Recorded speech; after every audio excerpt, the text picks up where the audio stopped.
Hey everyone, in this video I'm going to show you how I make cherry wine. If you've never tried cherry wine, I recommend that you do.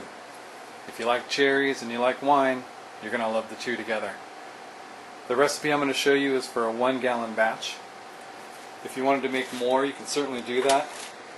Just multiply the ingredients by whatever you want to make, 5 gallons, 10 gallons, whatever. So I'll run through and show you what I put in and how much, and show you how I make it from start to finish. So there's the cherries. Let's get on with the video.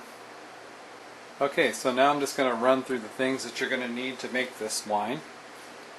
You're going to need a clean work surface, some sanitizer, a 1-gallon fermenter, some cheesecloth, a strainer bag or cheesecloth to keep the cherries together, acid blend, tannin, yeast energizer or yeast nutrient, pectic enzyme, 1 Camden tablet, a gallon of bottled water, 5 pounds of cherries, and sugar. You're going to need about 2.5, maybe a little over 2.5 pounds of sugar. The recipe I have calls for 2.75 pounds, and I have a digital scale that I weigh it out on. So once you have all those things assembled, the next thing you got to do is go through and take off all the stems of all the cherries. Now in 5 pounds of cherries, it's going to take you some time, but this is the quick part. The part that takes the time is taking the seeds out of each one of these. So what I do is I just go through real quick and just pull the stems off, and then later I'll go through and kind of smash them open with my thumbs to get the seed out. Alright, so down to the last couple cherries here to take the stems off, and we'll be all done. And there you have it. 5 pounds of de-stemmed cherries. Now for the next part, I highly recommend that you take these outside. The voice of experience is when you start popping the seeds out of 5 pounds of cherries, you're going to get juice everywhere. Now the next thing you got to do is you got to take the seeds out. And what I do is I just go outside, because there's going to get cherry juice everywhere. And I just smash them open with my thumb, pop the seed out, put it in here, put the crushed cherry in here. I kind of mash them up a little bit with my thumb too. That way the yeast has a little bit more surface area to do what it's going to do. I've read a lot about leaving the cherry seeds in, taking them out. I've been on forums where they say that there's tannins inside of these, that there's toxins, poisons, like all kinds of things. Of course, you hear a bunch of things on the internet. How much of it is true, who knows? The reason I take them out is because I'm going to add tannin in later anyway. And that way I know I have a controlled amount of added tannin. And if these seeds have it, then I don't have extra. So, with that being said, you can opt to leave them in or take them out. There's really no definitive answer of what you're supposed to do. Alright, so we got all the cherries de-pitted, and now we're going to get started. So the first thing you need to do is take your fermenter and just give it a spray. If you're using a 1-gallon bucket like this, you can just spray inside just to help kill any microorganisms that might be in there. And that can kind of sit here for 30 seconds or so, a minute, contact time, just to kill any of those nasties. If you're going to use a strainer bag or cheesecloth, you can put that in now. This one has elastic, so you can just hook it around the rim of the bucket. Push the sides in a little bit. And now we're ready to add our cherries. So I'm going to move this over here.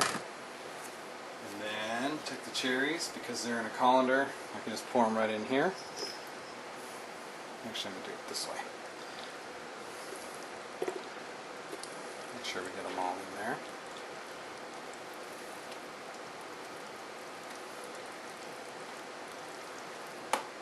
Whoops. Cherry down. Try and get all the juice in there that you can. And then the pot that they were sitting in when I had them outside de-pitting is full of juice, so we'll pour that in there. And then actually the pot that had the pits in it has juice in there as well. So I'm just going to run that through the strainer. Just a quickie little toss. Pour that in here.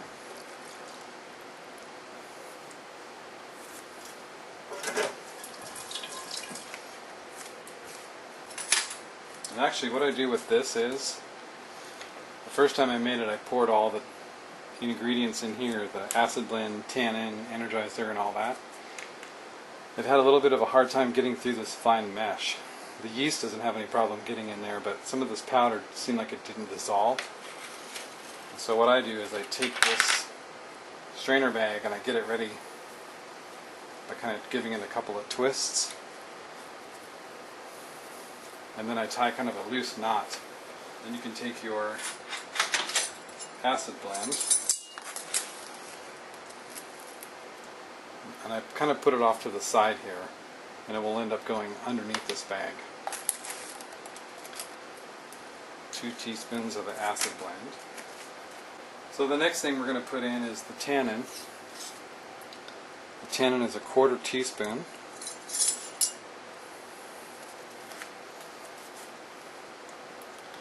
And it doesn't have to be like right on the mark. You know, you don't have to take a knife and scrape it across the top, but 1/4 teaspoon of that. So the next thing we're going to put in is the yeast energizer. And that takes a 1/2 teaspoon, but I'm just about out and have just about a 1/2 teaspoon in there. So I'm just going to go ahead and put this whole bottle in, which is not very much. And then we're going to put in the pectic enzyme, and that is a 1/2 teaspoon as well. I do the 1/2 teaspoon. You see that? And then I do just another little squirt extra, just to kind of help clear that up. And that's exactly what that does, is helps clear that wine, so it's not all cloudy and nasty. And then we're going to put in our Camden tablet. And what that's going to do is kill any wild yeast that might be in these cherries, on the strainer bag, possibly on this fermenter. I have 2 pounds, 7.5 ounces of sugar that I'm going to lift up this bag and pour the sugar underneath the bag. One of the batches I made, I poured the sugar inside the strainer bag, and that didn't work out well at all because the sugar couldn't come through the holes. So I would recommend putting it underneath like that. And then what you're going to do is just fill it up with bottled water to just about an inch or so below the top of this fermenter. And that's going to leave you room with headspace to allow it to ferment without bubbling out over the top. And then later you can add water as needed if it's a little bit short. And then I take just a regular spatula, give it a spray of sanitizer. I lift up this bag of cherries and just stir the sugar and all those other ingredients real well, just to make sure it's all dissolved.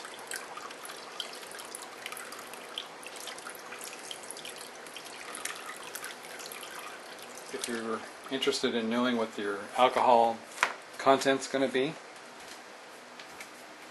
you can take your hydrometer, give it, which is right here, give it and the piece that it sits in a squirt of sanitizer, because you're actually going to take a sample off of this, get a reading, and then you're going to put it back into this fermenter. So you kind of want all this to be sanitized as well. The way I do it is, I have a little syringe here, and I just pull up. I wish I had a bigger one. It's a 10 ml syringe, and you have to actually fill it up quite a bit to get a reading.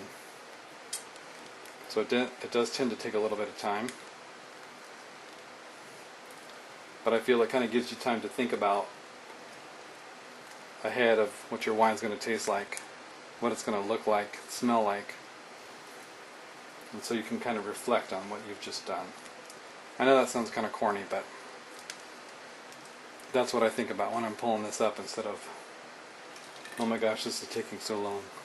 Basically 1170, so it's going to be very, very strong. You want to get the ambient temperature when you take this initial reading, because you can go on a website later, put in the post-fermentation specific gravity and temperature, and it will tell you the percentage of alcohol in the wine. So it's 80 degrees at, just double check, about 1150, 60, let's say 1170. So it's 1.170 is how you write it, but you say 1170. We'll take this out, pour this back in here.